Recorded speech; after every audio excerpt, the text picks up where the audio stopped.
Saúdo os irmãos com a paz do Senhor e desejo uma boa tarde, um bom dia, uma boa noite para você, meu amigo que está chegando aí no canal. Seja bem-vindo. E hoje eu vou deixar uma palavra de Deus para a sua meditação, que se encontra no livro de 2 Reis, capítulo 20, até o versículo 6, que tem como título Ezequias adoece. Naqueles dias adoeceu Ezequias mortalmente, e o profeta Isaías, filho de Amós, veio a ele e lhe disse: Assim diz o Senhor, põe em ordem a tua casa, porque morrerás e não viverás. Então virou o rosto para a parede e orou ao Senhor, dizendo: Ah, Senhor, suplico-te, lembra de que andei diante de ti em verdade com o coração perfeito e fiz o que era bom aos teus olhos. E chorou Ezequias muitíssimo. Sucedeu, pois, que, não havendo Isaías ainda saído do meio do pátio, veio a ele a palavra do Senhor, dizendo: Volta e diz a Ezequias, capitão do meu povo, assim diz o Senhor, o Deus de Davi, teu pai: ouvi a tua oração e vi as tuas lágrimas. Eis que eu te sararei ao terceiro dia.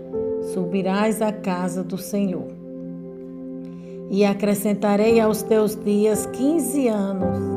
E das mãos do rei da Síria te livrarei, a ti e a tua cidade. E ampararei esta cidade por amor de ti e por amor de Davi, meu servo. Amém, amado. Palavra subir aqui hoje, nessa tarde, nós vamos falar um pouco a respeito da vida, né? Da trajetória desse homem, desse grande homem de Deus, que foi o rei Ezequias, um homem que andou corretamente na presença do Senhor. Só que aconteceu algo, né? Na sua vida, aconteceu algo durante essa sua caminhada com Deus, que ele cometeu algo de errado e o Senhor lhe chamou a atenção. Aí aqui nós vamos fazer um breve comentário. A santidade é um processo de santificação. Para entrarmos no estado de santidade, dia após dia, com busca e renúncia, aqui na terra, o máximo que você consegue na imagem moral de Deus, ou seja, ficar parecido, mas no céu nós vamos receber a imagem gloriosa de Cristo após o arrebatamento. Aqui nesta terra sempre vai faltar alguma coisa para você, mas lá no céu você vai ser completa, não vai lhe faltar nada. Como é que você sabe que você está preparada para o arrebatamento? Ser cheio do Espírito Santo, tomar cuidado com a tua vida, ou seja, vigiar uma vida santa. A sua esperança está na eternidade e não nas coisas temporais. Praticante da palavra, uma fé inabalável, aguardando o bem, a bem-aventurada esperança e o aparecimento da glória do nosso Senhor Jesus Cristo, que se deu a si mesmo por nós. Aleluia, Jesus é maravilhoso.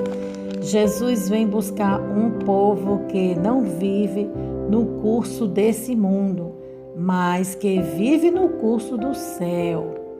E o apóstolo Pedro fala: eu falo o peregrino e forasteiros, né? A palavra de Deus está citando aqui que nós somos peregrinos e forasteiros em terra estranha, porque aqui não é o nosso lugar. Aqui é um lugar temporário, aqui é um lugar de aperfeiçoamento que Deus está trabalhando na minha vida e na sua vida, né? Para que a gente chegue à estatura de varão perfeito. Aí o Senhor vem nos arrebatar, vem nos buscar. Nessa tarde nós vamos falar sobre arrebatamento, né? Há várias formas de acontecer o arrebatamento. A Bíblia cita aqui que há o arrebatamento da igreja, vai ter o arrebatamento dos que vão ficar, Jesus vai vir buscar depois dos 7 anos, e vai ter o arrebatamento, e também há o arrebatamento pessoal, há o arrebatamento coletivo em grupo e há o arrebatamento pessoal. E é sobre isso que a gente vai falar melhor. No Antigo Testamento fala 1527, no Novo Testamento fala 319 afirmações diretas da sua vinda, né? O comentarista está falando que no Antigo Testamento fala 1527 sobre a vinda de Cristo. E no Novo Testamento fala 19 afirmações diretas de sua vinda. O primeiro arrebatamento, né, da igreja vai ser quando Cristo vier buscar a sua igreja. Esse vai ser o primeiro arrebatamento, que as trombetas vão tocar a qualquer hora, a qualquer momento. A Bíblia cita que o dia e a hora só pertencem a Deus. Então, a qualquer momento, Deus vai buscar, né? Deus vai vir buscar um povo lavado e remido no seu sangue. Porém, os comentaristas falam, os estudiosos, eles falam que Jesus não sabe da vinda, né? Da vinda desse dia glorioso que vai acontecer como homem. Jesus como homem, quando ele estava aqui na terra como homem, Jesus não sabe. Mas, porém, como Jesus como Deus, ele sabe sim o dia da vinda do Senhor. E isso quem fala são os estudiosos. Não está escrito na palavra de Deus, que fique bem claro isso. A Bíblia fala que o dia e a hora nem os anjos, nem o Filho sabem, só Deus. Então vamos ficar com a palavra de Deus, né? E a segunda vinda do Senhor, a segunda etapa, é quando Jesus vem ao mundo, né? Quando Jesus vem ao mundo, buscar aqueles que ficaram, né? Depois de 7 anos, aquelas pessoas que vão ficar aqui na terra foram aquelas pessoas que foram rebeldes, não levaram a sério as coisas de Deus, não tiveram compromisso. E o anticristo, a Bíblia diz que ele vai reinar 7 anos aqui. 3 anos e meio vai ser a falsa paz. E os 3 outros anos e meio ele vai se revelar como um ditador, um tirano, perverso, né? Está escrito lá no Daniel, se não me engano, e no Apocalipse. 7 anos mais tarde, depois da noiva do Cordeiro, para julgar as nações. Então, a primeira vinda do Senhor, ele vai vir buscar a sua igreja, como um rapto, vai tirar a sua noiva da terra, né? Nós temos que estar preparados, né? Essa palavra que eu estou falando está relacionada também ao livro de Ezequias, porque se Deus mandou Ezequias pôr a sua casa em ordem, é porque a qualquer momento ele seria tirado da terra, Deus o levaria, né? A Bíblia também fala que teve um servo de Deus chamado Isaías que foi arrebatado vivo, ele passou por um arrebatamento. Então, existem pessoas que são arrebatadas? Sim. Existem pessoas que são arrebatadas, tem um arrebatamento de espírito, que é quando Deus leva alguém para um lugar e traz de volta, que foi o que aconteceu com o profeta, né? Que a Bíblia fala que teve um profeta aqui, Felipe, ele estava pregando para um eunuco e de repente ele foi arrebatado de um lugar para outro lugar. Tem um arrebatamento de um lugar para outro lugar, tem um arrebatamento de espírito, quando Deus leva a pessoa no céu, quando Deus leva a pessoa no inferno, e tem um arrebatamento também quando Deus toma a pessoa para si. O tempo, ou seja, nosso tempo aqui na terra se acaba, porque há um tempo determinado por Deus para cada um de nós aqui na terra, né? Então, que a gente venha usar esse tempo da melhor forma, da melhor maneira, louvando, engrandecendo o nome do Senhor, fazendo as coisas que a sua palavra nos ensina. E aqui fala, no arrebatamento ele vem para a igreja. Depois das bodas do Cordeiro, ele vem com a igreja. Com a igreja são acontecimentos. No arrebatamento, ele vem até as nuvens. No julgamento das nações, ele pisa na terra. No arrebatamento, a igreja vai ao seu encontro. No juízo das nações, a igreja desce com ele. No arrebatamento, ele vem para estabelecer galardão para a igreja.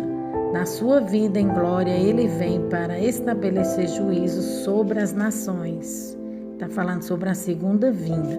Aqui nós estamos falando da primeira vinda de Cristo que vai acontecer e na segunda vinda de Cristo. No arrebatamento da igreja, ele vem para levar a sua igreja às bodas do Cordeiro. Esse aqui é o primeiro arrebatamento. No segundo arrebatamento, na sua vinda em glória, ele vem para estabelecer com a igreja o seu reino milenial, que são 1000 anos. Na glória, a igreja vai ficar 1000 anos com o Senhor. São acontecimentos distintos, Glória a Deus por esta palavra. Agora aqui, nós vamos meditar nessa palavra poderosa do Senhor. Que fala assim: naqueles dias adoeceu Ezequias mortalmente e o profeta Isaías, filho de Amós, veio a ele e lhe disse: assim diz o Senhor, põe em ordem a tua casa, porque morrerás e não viverás. O rei Ezequias, quem foi o rei Ezequias? O rei Ezequias foi um rei muito bom em Judá e reinou em Israel 29 anos. Ele fez uma reforma no reino de Israel, usando os utensílios e cultos pagãos. Ele tirou muita coisa, ele fez uma limpeza em Israel. Tudo aquilo que o seu pai Acais fez de errado, o seu filho resolveu fazer certo, porque ele resolveu seguir a Deus, obedecer a Deus. Ele escolheu, colocou na tábua do seu coração em fazer as coisas certas.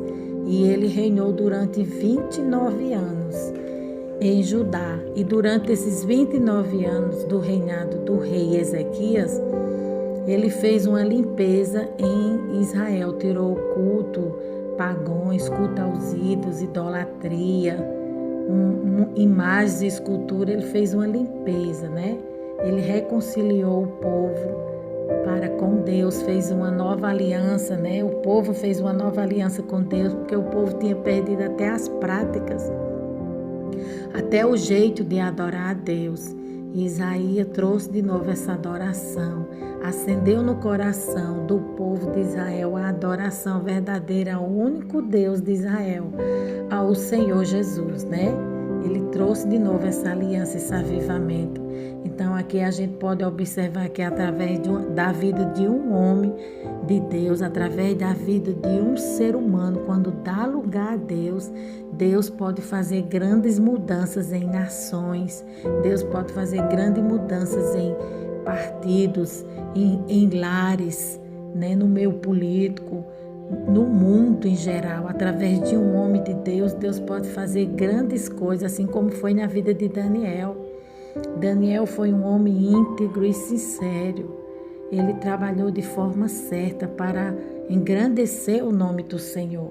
Então aqui a gente pode observar que do jeito que existe pessoas que trabalham de forma certa, na vida secular, no trabalho, na política, em qualquer cargo que ele ocupe na sua vida, existe pessoas também que trabalham de forma certa, mas também existe pessoas que trabalham de forma errada, Então a gente tem que dar crédito, sim. Quando Deus levanta um homem, uma mulher de Deus, é porque Deus quer que o seu nome seja engrandecido, Seu nome vai ser engrandecido na vida de A, de B, de C, seja de quem for, né? Toda glória pertence ao Senhor.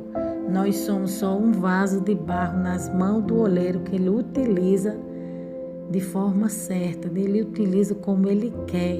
E aqui a gente pode ver o avivamento que o rei Ezequias trouxe para Israel, para o povo de Deus, para Jerusalém, para Judá. Deus se utilizou de um homem só para colocar tudo em ordem, né? E fazer com que o seu nome fosse glorificado e com que aquela cidade, aquele lugar fosse restaurado, e fez também com que aquelas vidas não perecessem, né? Não fosse para o inferno. Deus não quer isso para a vida do homem. Deus não quer que o homem pereça, que o homem perca a sua salvação, mas Deus vai fazer de tudo para mostrar sempre o caminho certo para o homem. O homem só não segue se não quiser. Segundo os estudiosos, ele tinha uma úlcera. Bem, aí eu não sei, os estudiosos falam que a doença que ele tinha era uma úlcera. Porém, a Bíblia Sagrada não fala, diz que era uma doença muito grave. Mas a Bíblia também fala que o rei Ezequias, ele trouxe vários benefícios para seu povo, para Judá. Ele cavou um túnel para levar água para a cidade, para você ver que Deus capacita o homem. Deus dá sabedoria para o homem e entendimento, como está escrito na sua palavra, que o conhecimento e a sabedoria só pertencem ao Senhor dos Exércitos. Assim ele fez, porque o homem deu lugar ao Senhor e Deus começou a usar a sua vida para abençoar outras vidas, outras pessoas, uma cidade, uma nação. Aí aqui fala, ele fez uma reconciliação com o povo de Israel para com Deus e cuidou da cidade de Jerusalém, né?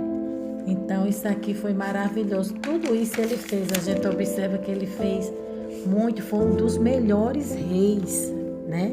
A Bíblia cita ele como um dos melhores reis. E existem pessoas que dizem que o rei Ezequias foi o melhor rei de Israel. Mas a Bíblia também fala do rei Davi, né? Que ele também reinou 40 anos e ele foi um rei muito bom também para seu povo. E aqui versículo 2 fala, então virou o rosto. Aí aqui Deus trouxe uma correção severa sobre a vida do rei Ezequias, porque por mais feitos bons que ele tinha feito para o seu povo, para o povo de Deus, havia algo na vida do rei Ezequias que ele tinha que se consertar, ele tinha que pôr em ordem a sua casa.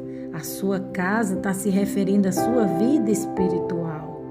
Não só a vida espiritual, mas os seus cuidados com os seus, com a sua herança, com os de dentro de casa. Então havia algo de errado na vida de Ezequias. A Bíblia não cita o que é, mas Deus manda ele colocar a sua vida em ordem, a sua casa em ordem, porque ele iria morrer, né? Aí aqui fala, vamos ler novamente para a gente entender melhor. Naqueles dias adoeceu Ezequias mortalmente, e o profeta Isaías, filho de Amós, veio a ele e lhe disse, assim diz o Senhor, ponha em ordem a sua casa, porque morrerás e não viverás. Então aqui Deus está corrigindo. A Bíblia diz que Deus corrige a quem ama. O pai corrige a quem ama. Quando o filho está errado, quando o filho faz alguma coisa de errado, Deus, ele sempre vai lhe corrigir. Deus vai sempre lhe chamar a atenção. E a Bíblia fala no versículo 2, então virou o rosto para a parede e orou ao Senhor, dizendo, então ele sentiu o impacto daquela palavra, ele recebeu no seu espírito. Como é bom quando Deus fala conosco, que a gente recebe aquela palavra ela vem como uma espada cortando o mal que há em nossas vidas, mas também ela vem como um bálsamo sarando as nossas feridas, porque Deus nunca vai dar uma palavra dura, uma palavra de correção, se a gente não estiver precisando ouvir ela. E nesse caso aqui do rei Ezequias, ele estava precisando consertar algo na sua vida, porque a Bíblia fala que nós temos que estar preparados, porque da mesma forma que Deus vem buscar em arrebatamento a sua igreja, né? Da mesma forma que Deus vem buscar no geral, no coletivo, um povo separado, santo, esse povo tem que estar preparado, esse povo tem que estar com a vida no altar, esse povo tem que estar com as vestes brancas, essa noiva tem que estar com o coração ansioso, desejoso para se encontrar com seu noivo. Mas para que isso aconteça, ela precisa estar preparada, né? Porque a qualquer hora o Senhor vem buscar no coletivo, no geral, mas também Deus vem buscar pessoas, vidas em particular, né? Existem pessoas que não vai subir num grande arrebatamento, mas Deus vai vir buscar antes, e essas pessoas precisam estar preparadas. Foi no caso do rei Ezequias. O rei Ezequias, Deus está falando aqui, por símbolos, por comparações, a gente está trazendo essa palavra, que o rei Ezequias tinha que colocar a sua vida em ordem, porque a qualquer momento, a qualquer hora, o Senhor viria lhe buscar, e a sua vida estando desconcertada, ele iria ser jogado num lago de fogo, no inferno. Ele iria perder a sua salvação. Quantas pessoas, quantos homens e mulheres de Deus, quantas pessoas estão dentro da casa do Senhor e fora da casa do Senhor, pensando que está servindo a Deus, pessoas que até mesmo estão no mundo pensando que estão servindo a Deus e agradando a Deus, pensando que a sua vida está em ordem, né? E não está em ordem, porque o inimigo muitas das vezes ele engana, ele ludibria, ele engana as pessoas, ele bota na mente de certas pessoas, porque essas pessoas são boas, né? Teve pessoas que chegou para mim e falou: eu sou bom, eu não minto, eu não roubo, eu não faço mal para ninguém. Então elas acham que vai para o céu a qualquer momento. Deus vai levar elas para o céu por causa desse tipo de coisa. Porque elas não matam, elas não roubam, elas acham que já estão prontas para subir para o céu. E a Bíblia nos fala que não é assim. Para o homem e para a mulher de Deus subir para o céu, nós temos que estar com o nosso coração limpo. A Bíblia fala: em todo tempo sejam alvas as tuas vestes, nunca falte o óleo sobre a tua cabeça.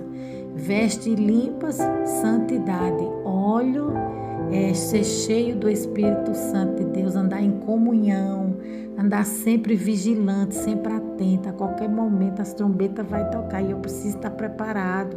Opa, eu estou devendo ali, vou pagar. Opa, eu tive um contrito, eu tive uma pequena briga ou discussão com a pessoa ali, eu vou logo me conciliar, me acertar com aquela pessoa. Por quê? Porque a trombeta vai tocar e eu preciso estar preparado.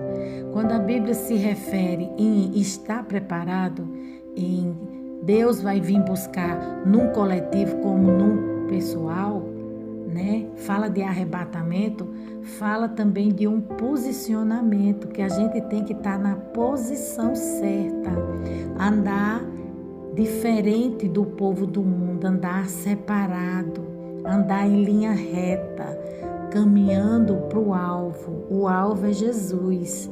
Nossos passos seja como o da corça. A corça ela anda bem rápido, é um animal ligeiro. Então a gente tem que ser, os nossos pés têm que ser ligeiros e andar rápido para as coisas de Deus. A gente tem que ser ansioso, desejoso pelas coisas do céu, pelas coisas de cima e não pelas coisas terrenas, as coisas vis, passageiras, né, momentâneas. Tem pessoas que vendem a sua salvação por um prato de lentilha, por uma noite de prazer. E não é isso que Deus tem preparado para você. Não é isso que Deus tem preparado para o homem de Deus. Deus tem preparado coisas maiores, coisas melhores. Coisas, a Bíblia diz, onde a mente humana e o olho nunca viu, a mente não tem capacidade de entender nem de imaginar aquilo que Deus tem reservado para as nossas vidas. Então vale a pena, irmão, a gente renunciar tudo aqui desse mundo. Vale a pena, como eu sempre falo, dizer não para o mundo. Não para o mundo e sim para Deus. Sim para Deus, né? Vale a pena. Versículo 4 fala. Versículo 3 fala que diga. E ele orando, né? Senhor, suplico-te, lembra-te de que andei diante de ti em verdade com o coração perfeito e fiz o que era bom aos teus olhos, e chorou Ezequias muitíssimo. Então ele está falando que ele andou. Se naquele tempo que ele estava presenciando, passando por tudo isso, naquele tempo ele andou, ele estava falando para o Senhor, eu andei nos teus caminhos. Então, no caso, ele não estava andando mais nos caminhos do Senhor. Havia algo desconcertado em sua vida que o Senhor estava lhe chamando a atenção. Havia algo de errado na vida do rei Ezequias. Sempre há algo de errado na vida de um homem, de uma mulher que precisa ser consertado. Essa brecha que o inimigo quer, essa brecha é suficiente para, se o homem de Deus, se a mulher não consertar, essa brecha é suficiente para o diabo destruir a vida de um homem, de uma mulher de Deus, né? Outrora a gente estava estudando sobre a vida de Joás. Foi um rei que começou tão bem, né? O seu reinado, ele durou 40 anos, seu reinado.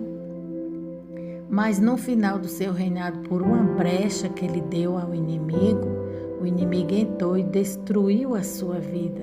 Ele foi morto pelos seus próprios servos em sua cama, no seu leito. Então, tudo que Satanás quer na vida de um homem, de uma mulher, são brechas, oportunidades para destruir as suas vidas. Satanás busca a todo instante, a todo momento, brechas, oportunidades, né? Uma entrada. Ele quer uma entrada, ele quer uma porta para entrar na vida de um homem, de uma mulher, seja quem for, principalmente um homem de Deus, uma mulher de Deus, para destruir a sua vida, para envergonhar o nome de Deus através da vida daquele homem, daquela mulher, né?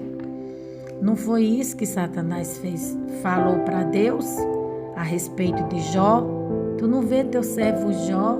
Não, Deus falou para Satanás, tu vê meu servo Jó? Ele é íntegro e reto e se desvia do mal.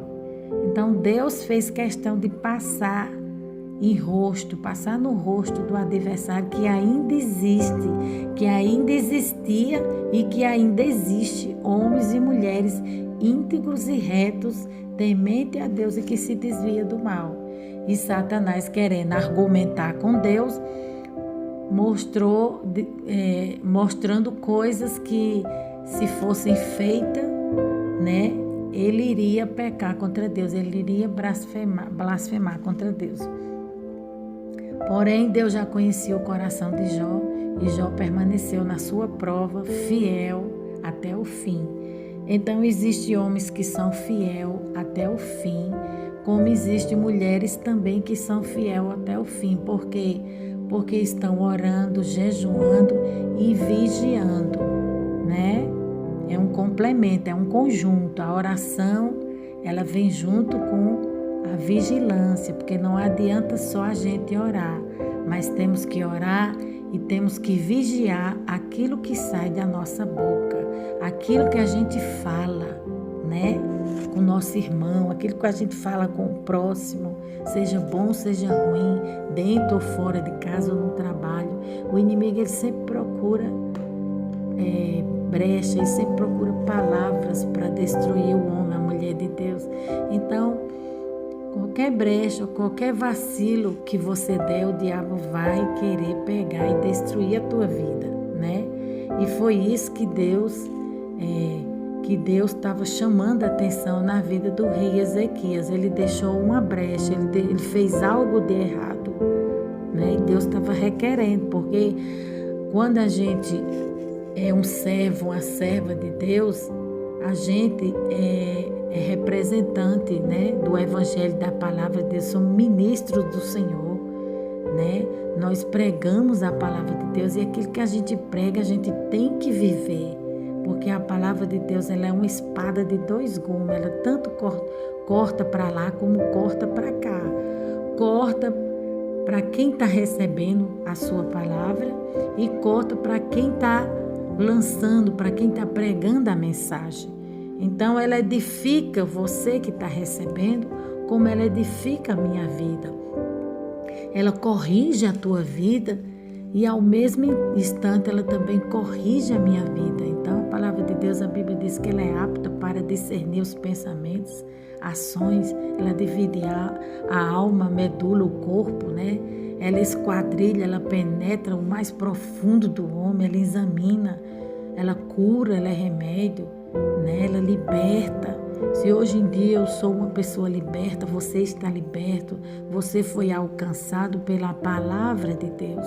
Foi ela quem te trouxe para perto do Senhor. Foi ela quem me trouxe para perto do Deus vivo, né? Nos trouxe. Então a palavra de Deus, ela é poderosa. E aqui fala: ah, Senhor, suplico-te, lembra-te de que andei diante de ti em verdade, com o coração perfeito, e fiz o que era bom aos teus olhos. E chorou Ezequias muitíssimo. Então aqui ele chorou arrependido, né? Estava arrependido, estava triste, estava preocupado, ele iria morrer e não iria cumprir aquilo que Deus tinha para a vida dele por completo, né? Seria, no caso aqui ele estava achando que seria incompleto o seu tempo de vida, mas a partir do momento que ele chorou e se arrependeu, Deus lhe acrescentou mais 15 anos de vida, mandou o profeta voltar. Vamos ler aqui. Fala assim: sucedeu, pois, que não havendo Isaías ainda saído do meio do pátio, veio a ele a palavra do Senhor, dizendo: volta e diz a Ezequias, capitão do meu povo, assim diz o Senhor, o Deus de Davi, teu pai: ouvi a tua oração e vi as tuas lágrimas. Eis que eu te sararei, ao terceiro dia subsistirá a casa do Senhor. Então Deus foi e deu uma nova oportunidade para ele. Por quê? Porque ele se arrependeu, irmão. E Deus se agrada muito quando a gente se arrepende, quando a gente reconhece os nossos erros, as nossas falhas, quando a gente reconhece que a gente é pó, a gente é cinzas. Por mais santo que você seja, por mais comunhão que você tenha com Deus, você e eu estamos sujeitos a falhar, mas Deus não quer que a gente permaneça no erro, mas que se arrepende, volte ao primeiro amor, volte às primeiras práticas, às primeiras primícias, volte a fazer as coisas certas. Foi isso que Deus falou para Ezequias: porque eu virei te buscar, eu te arrebatarei, te levarei para mim a qualquer momento, a qualquer instante. E tu estás pronto? Tu estás preparado? Deus estava falando com o rei Ezequias, né? Ele estava com a vida dele desconcertada, havia algo de errado na vida do rei Ezequias, né? Mas ele colocou em ordem. Ele colocou em ordem porque ele recebeu a palavra de Deus. Versículo 4 fala: e sucedeu, pois, que não havendo Isaías ainda saído do meio do pátio, veio a ele a palavra do Senhor, dizendo. Então Deus usa os seus profetas. Antigamente Deus usava a palavra e os profetas, era a lei e os profetas. Os profetas representavam a boca de Deus. O profeta era quem recebia de Deus e passava para o povo. O sacerdote, quando ia fazer sacrifício nos templos, fazia holocausto, o sacerdote recebia do povo e passava para Deus, né? Hoje em dia, nós sabemos que Deus usa a sua palavra poderosamente para falar conosco, mas também Deus tem outra forma de trabalhar. Deus usa os seus profetas, porque o profeta, ele recebe de Deus o pão quentinho e reparte com seus irmãos, reparte com a igreja, passa para o povo, né? Tanto no particular como no coletivo, né? Tanto para toda a igreja como para uma só pessoa. Deus usa o profeta para exortar, né? Deus revela as coisas aos seus profetas. A Bíblia diz que Deus não faz nada antes que não seja revelado aos seus profetas. Então, profeta, hoje em dia, é raro, são poucos, né? Então, a gente tem que ter muito cuidado. Hoje em dia, existem muitos falsos profetas, profetas de Baal, profetas que são instrumentos do diabo, que o inimigo usa para disturbar, para enganar, para tirar proveito das pessoas. Mas também existe uma classe de poucas pessoas, né? Poucas pessoas, assim falo eu, né? Existe poucas pessoas, poucos homens, poucas mulheres de Deus que ainda são sinceros, são os remanescentes que a Bíblia fala, são pessoas que não se corrompem, que não se vendem nem por ouro, nem por prata, não vendem seus dons, não vendem seus talentos, não faz uso daquilo que Deus lhe deu para tirar proveito da vida de ninguém, mas usa seus dons em benefício da obra de Deus para que o reino de Deus venha avançar, venha crescer. Existem pessoas que são sinceras, assim como Isaías, era um homem simples, porém um homem muito sincero, era um instrumento do Senhor, um vaso de honra, né? Do Senhor, porque dentro da casa de Deus existe vários tipos de vaso.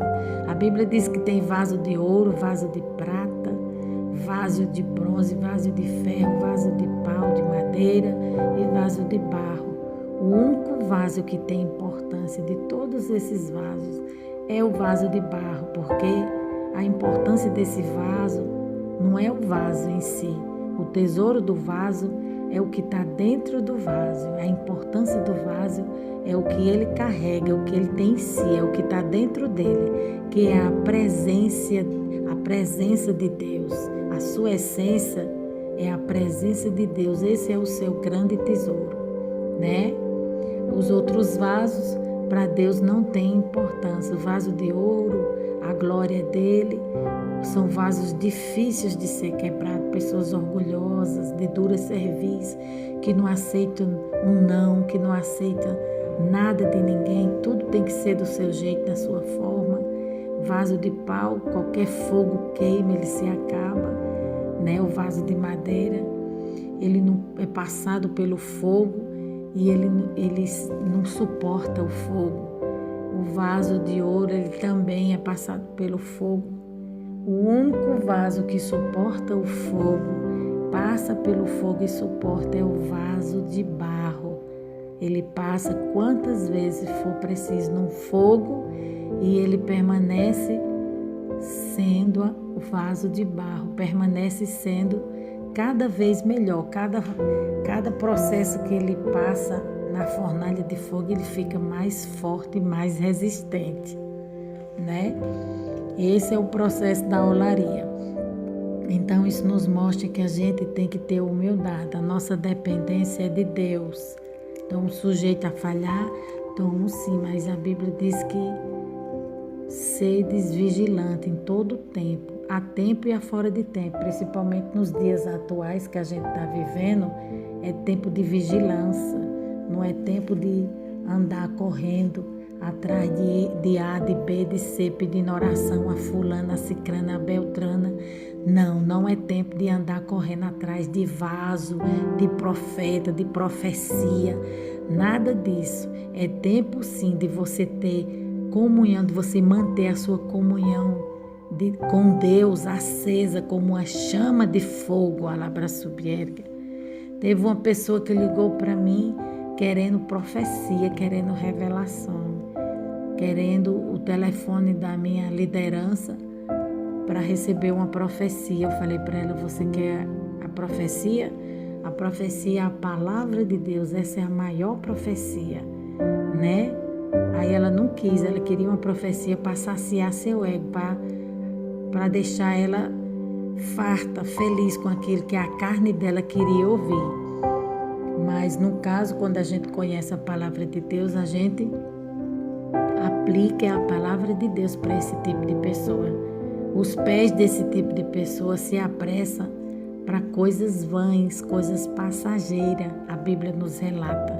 Nós estamos num período, num tempo hoje em dia que a gente está vivendo, que a gente tem que ter comunhão com Deus.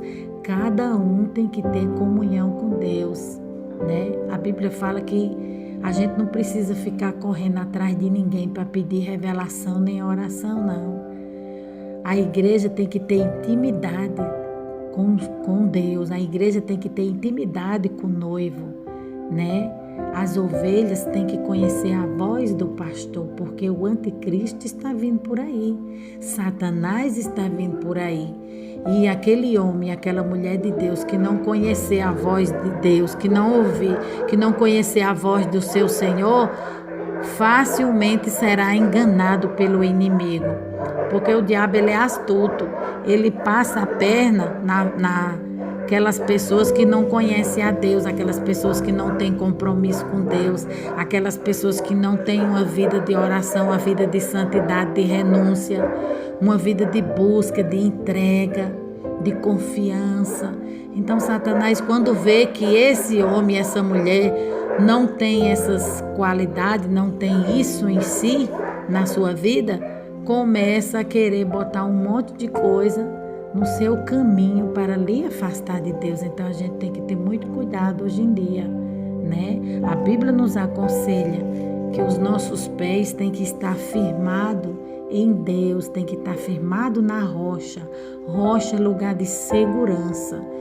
Rocha são lugares altos. E para ir para alcançar lugares altos, a gente tem que pagar um preço, tem que renunciar a si mesmo. A Bíblia diz: renuncie a si mesmo, leve a sua cruz, ande, né? Seja fiel até o fim, dar-te-ei a coroa da vida. Versículo 5 fala: volta e diz a Ezequias, capitão do meu povo, né? Ele era o rei e capitão do meu povo. Assim diz o Senhor, o Deus de Davi, teu pai: ouvi a tua oração ouvi a tua oração e vi as tuas lágrimas, e eis que eu te sararei, né?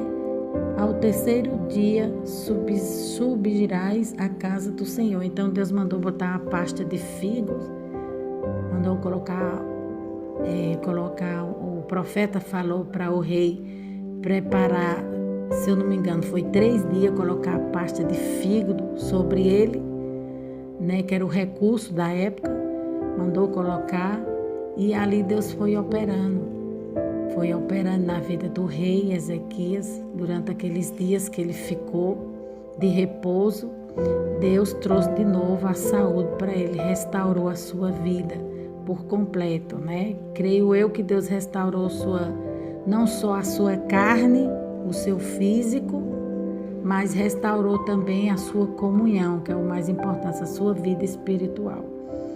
Então Deus deu a medicina, que a medicina de Deus é perfeita, né? Deus conhece da medicina muito mais do que o homem. Existem pessoas que confiam mais em médico, existem pessoas que adoram viver na mão do homem aqui na terra, tomar injeção, tomar remédio. Consulte a Deus, alabraçubierga, porque Deus é o dono da vida, né? Deus ele é o dono da saúde. A Bíblia diz que Jesus, ele é médico dos médicos, Senhor dos senhores, advogado dos advogados, juiz dos juízes. Então ele está acima. Se Deus está acima, ele tem a receita certa para cada problema, ele tem um remédio certo para cada doença, para cada enfermidade, seja ela na alma ou no espírito, né? Deus mandou ele fazer aquele remédio, segundo os estudiosos falam, mandou fazer uma pasta de fígado, preparou ali 3 dias, 3 noites, e depois o rei se recuperou, voltou a reinar, né? E ali foram mais 15 anos que ele reinou. E a Bíblia fala, aqui versículo 6, E acrescentarei aos teus dias 15 anos, e das mãos do rei da Assíria te livrarei, a ti e a esta cidade, e ampararei esta cidade por amor de mim e por amor de Davi, meu servo. Então, isso aqui já vem da linhagem de Davi, né? Deus fez uma aliança e Deus fez uma promessa a Davi, que nunca faltará pessoas para sentar na sua cadeira, a sua semente jamais ia se perder. Então, esse pessoal aqui, esses reis, todo esse reinado vem da linhagem de Davi. E o rei Ezequias não ficaria de fora. Foi um bom rei, um excelente rei, que passou 29 anos reinando, e durante esse percurso, durante essa caminhada, teve alguns erros, algumas falhas, mas ele se consertou com o Senhor, e Deus fez a obra, e Deus livrou ele dos seus inimigos, porque os assírios eram pessoas extremamente perversas, né? Eles eram tiranos, eles empanavam as pessoas, eles enfiavam uma estaca de um pau, enfiavam no meio da pessoa, traspassava no meio da pessoa, e a pessoa ficava morrendo ali no deserto, pendurada por dias e dias. E eles tinham prazer em fazer isso, em saquear a cidade, maltratar, né? Tiravam o povo da sua pátria e colocavam em outra pátria, em outra origem, outros povos, outras línguas. As pessoas ficavam dispersas para enfraquecer. Porque é isso que o diabo faz. O diabo quer sempre enfraquecer o homem e a mulher de Deus, para que ele venha perder a sua origem, venha perder a sua pátria, venha perder aquilo que ele tem de mais precioso, que é a palavra de Deus, né? O diabo quer tirar aquilo que nós temos de mais precioso, quer tirar da vida do homem, quer tirar da igreja, que é a palavra de Deus. Hoje a gente pode observar que nos templos é dado mais tempo para o louvor, o tempo é dado para outras atividades que há dentro da casa do Senhor. O tempo é extenso, o tempo é maior, é dado tempo. O tempo é maior para tantas outras atividades na casa do Senhor.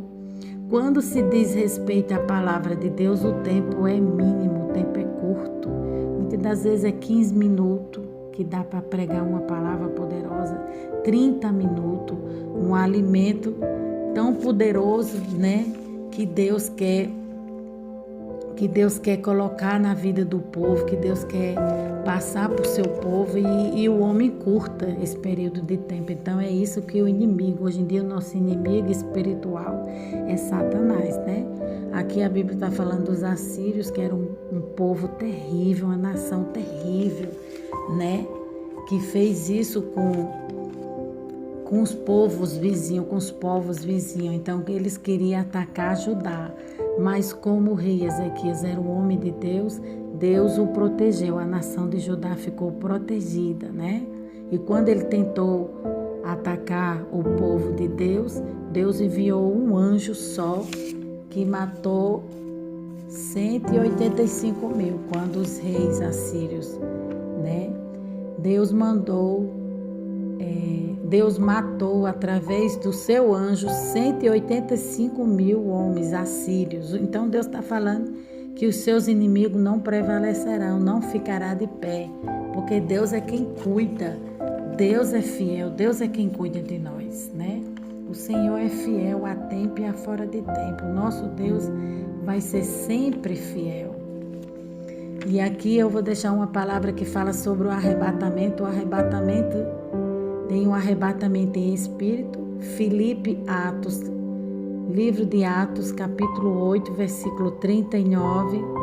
João foi arrebatado em espírito. Apocalipse 1, 10.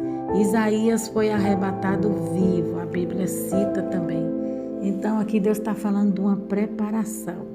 Temos que estar preparada a tempo e a fora de tempo, porque a qualquer momento, a qualquer hora, a qualquer instante, nós sabemos que a qualquer segundo o Senhor vem nos buscar. Nós estamos vivendo o último momento, na última hora, o último instante, né? A igreja invisível, comprometida com o Evangelho, apaixonada pelo céu, serão ouvida, né, e escondida em Deus pelo Espírito Santo. Deus vai esconder, Deus vai guardar sempre a sua igreja. Aqueles que não querem compromisso com Deus e com a Bíblia e não se comprometem com o Evangelho e com a santidade, vão de mal a pior, se esfriando da fé. Aí entra aquela palavra de Deus que diz: quem for santo se santifique mais, e quem for sujo se suje mais. Está escrito em Apocalipse capítulo 22, versículo 11, né? Versículo 11, a Bíblia diz que quem for santo se santifique mais. Procure mais a Deus, procure conhecer mais a Deus, os seus feitos, as suas maravilhas, a sua bondade, o seu amor, a sua graça. Procure ter entendimento da sua palavra, entendimento espiritual, né? Deus é maravilhoso, Deus em si é maravilhoso, né? O glorioso advento do Messias, ele vem, Jesus vem. O dia se aproxima, cada dia que se passa, se aproxima mais e mais a vinda do Senhor. A primeira vez da vinda do Senhor, a primeira vez quando ele vier, ele vem para buscar sua igreja. Mas a segunda vez ele vai vir como juiz para julgar as nações, né? Ele vai vir como juiz, e o juiz, quando ele vem, ele pega uma causa para julgar, ele julga, seja ela boa ou ruim. Então ele vai vir com sua ira, ele vai vir com braço de ferro, né, para os ímpios, para aqueles que não se arrependeram. Então Deus está falando em sua palavra, como ele falou para o rei Ezequias: põe em ordem a tua casa, porque morrerás e não viverás. Por que ele falou isso? Porque se ele não colocasse em ordem a sua vida espiritual, ele ia perecer, ele ia definhar, ele ia perder a sua salvação. Mas como ele põe em ordem a sua casa, a sua vida em Deus, com Deus, ele se arrependeu, ele planteou, ele chorou, aí Deus deu uma nova chance para ele, Deus o abençoou. Deus o abençoou poderosamente. Já teve caso, vamos fazer um comentário aqui que fala, já teve caso até de alguns líderes religiosos fanáticos anunciar que Jesus viria naquele dia. Jesus não veio, Jesus não veio para todo mundo ali reunido, ali ele compreendeu, na verdade era para todo mundo se lançar no penhasco. Ele está falando aqui que tem os falsos profetas, né? Aí aqui fala sobre os falsos profetas, que fala assim: muita gente já estabeleceu o dia da vinda de Jesus. Charles Russell, o fundador do Testemunho de Jeová, arriscou em dizer o dia e a hora da vinda de Jesus por 5 vezes, se deu mal. E em 3 das vezes as pessoas se reuniram para esperar Jesus e Jesus não veio, porque só quem sabe o dia e a hora é o Senhor. Aí aqui está falando outro falso profeta. Fala do Testemunho de Jeová e fala do 7º dia. Ellen White, né? Ellen White, que vocês conhecem, esse nome é bem diferente. A maior pensadora da doutrina adventista arriscou datar a vinda de Jesus pelo menos 3 vezes, não acertou. Ela não acertou, porque só quem sabe o dia e a hora é o Senhor. Não aconteceu, não vai acontecer. Tudo que o homem falar é coisa do homem. O que predomina e o que vale é a vontade do Senhor, é a palavra do Senhor. Reverendo Moore, fundador da religião unicista, arriscou dar a data e a hora de Jesus de 2 a 3 vezes e ele não veio. Aí aqui, como eu estava lendo anteriormente, para que vocês entendam melhor, ele não veio, né? Esse reverendo Moore é uma seita também. Já teve caso até de alguns líderes religiosos fanáticos, como eu falei, anunciar que Jesus viria naquele dia. Jesus não veio, né? Tava todo mundo ali reunido. Aí ele compreendeu que, na verdade, era para todo mundo se lançar do penhasco para ir encontrar Jesus. E houve um suicídio coletivo.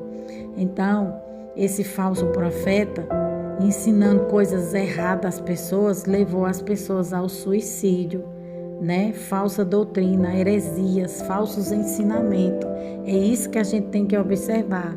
Quando o homem tenta se opor, colocar na frente de Deus, ele se arrebenta, ele se dá mal. Ele está sendo um instrumento do diabo para influenciar outras vidas a fazer o mesmo. Então aqui esse homem estava indo para o inferno com esses ensinamentos dele, diabólico, de homem, marcando um dia para se encontrar com Jesus. Como Jesus não veio no dia que ele marcou, ele mandou todo mundo pular de um penhasco, e as pessoas cegas foi e tirou sua vida. E a Bíblia diz que há duas formas da pessoa perder a salvação. É a blasfêmia contra o Espírito Santo e o suicídio. Então, essas pessoas que se suicidou, tirando a sua vida, perderam a salvação por falta de entendimento. A Bíblia fala que meu povo perece por falta de entendimento, por falta de conhecimento, por falta de esclarecimento, de sabedoria, de não buscar a verdade, de não procurar se aproximar da palavra de Deus, de ter entendimento. E para ter entendimento tem que ter jejum, uma vida de jejum e de oração, né? Para poder ser, para que a palavra de Deus venha a ser esclarecida, né? Porque a palavra de Deus ela é espiritual, ela vem do alto, foi escrita pelo próprio Deus. Então não tem como o homem falar uma coisa que não lhe pertence, uma coisa que não é sua, que não é seu, uma coisa que é de Deus. Aí aqui fala: então Jesus não quis deixar essas informações, mas ele deixou os sinais, né? Jesus ele não quis deixar essa informação, o dia, Deus não quis deixar o dia e a hora que o seu filho viria, mas Deus deixou sinais, né? Deus deixou, olha aí, ó, isso aqui está apontando para a minha vinda. Né? Olhai para os sinais, prestai atenção, rumores de guerra, filho contra pai, pai contra filho, pestes, terremoto, tsunami, tudo isso aí são sinais da volta de Cristo. O poder de Jesus é sempre existente, eterno, alto, existente, completo, poderoso, poderoso, sem limite. Está escrito em Colossenses capítulo 2, versículo 9. Como devemos esperar a vinda do Senhor? Aí aqui vai passar algumas dicas para você esperar a vinda do Senhor. Crer de todo o coração, esperar vigiando, orar continuamente acerca disso, amar a vinda do Senhor ardentemente como uma noiva que espera o seu noivo, anunciar ao mundo a sua vinda, observar à luz da Bíblia os sinais indicados que ele vem e despertar a nossa consciência. Glória a Deus. O glorioso advento do Messias, ele vem. Glória a Deus. Primeira epístola de João 2, capítulo 2, 18, 17. Muito se tem feito anticristo, porque combateram o cristianismo. Em 1 Tessalonicenses, capítulo 2, 3 e 4, fala do anticristo e do seu sistema. Será como uma moeda única, uma só religião, um só sistema religioso e mundial está sendo estabelecido. Então isso é fato, isso é real, né? Aqui ele está falando um sistema religioso e mundial está sendo estabelecido, está sendo já implantado, né? O mundo é que não quer ver.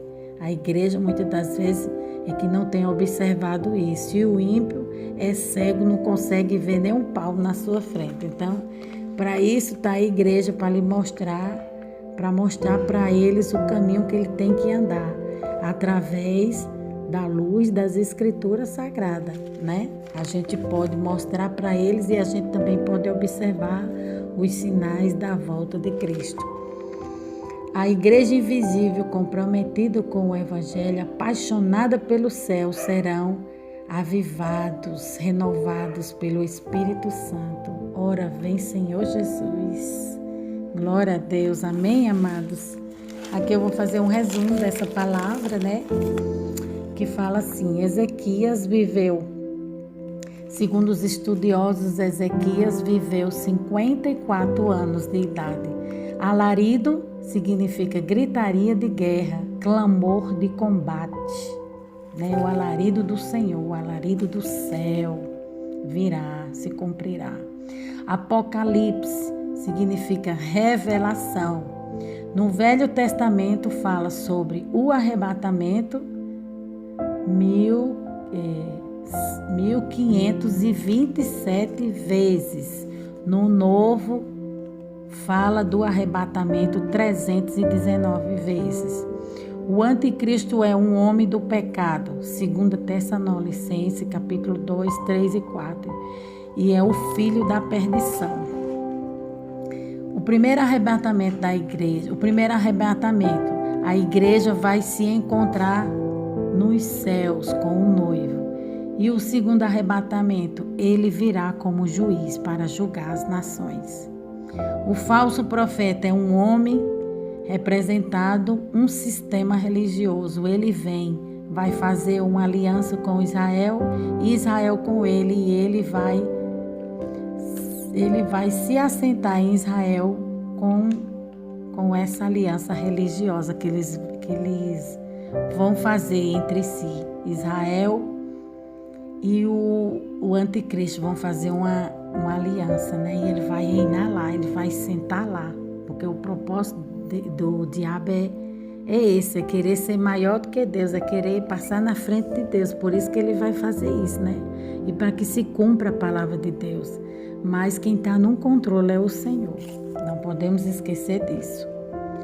Aí aqui fala o anticristo e o falso profeta vai dominar 7 anos, 3 anos e meio, uma falsa paz, e 3 anos e meio, sofrimento e dor. Aí ele vai se revelar, o homem da dor, o homem, como fala aqui, o homem iníquo e o homem do pecado. Porque o diabo ele não entende das coisas de Deus, o diabo ele só entende das coisas do homem. E o homem, desde que o pecado atingiu Adão e Eva, que o pecado entrou através de Adão e Eva, o homem natural, ele só entende das coisas da carne, do fruto da carne, das obras da carne, aliás. O fruto é do Espírito Santo e as obras são da carne. Então é por isso que a Bíblia está se referindo dessa forma, dessa maneira, que o diabo ele só entende das coisas da carne, das coisas do pecado. Fato é que o espírito do anticristo já está operando no mundo, seja ele um homem ou seja ele um sistema. Amém, amados? A palavra de Deus diz que tudo passará, menos as minhas palavras. Então, a palavra de Deus vai se cumprir, né? Vírgula por vírgula, acento por acento, tudo vai se cumprir. Não pode também ser aumentado nem ser diminuído, porque é pecado. Mas a gente fala só aquilo que o Deus vivo, que o nosso Senhor Jesus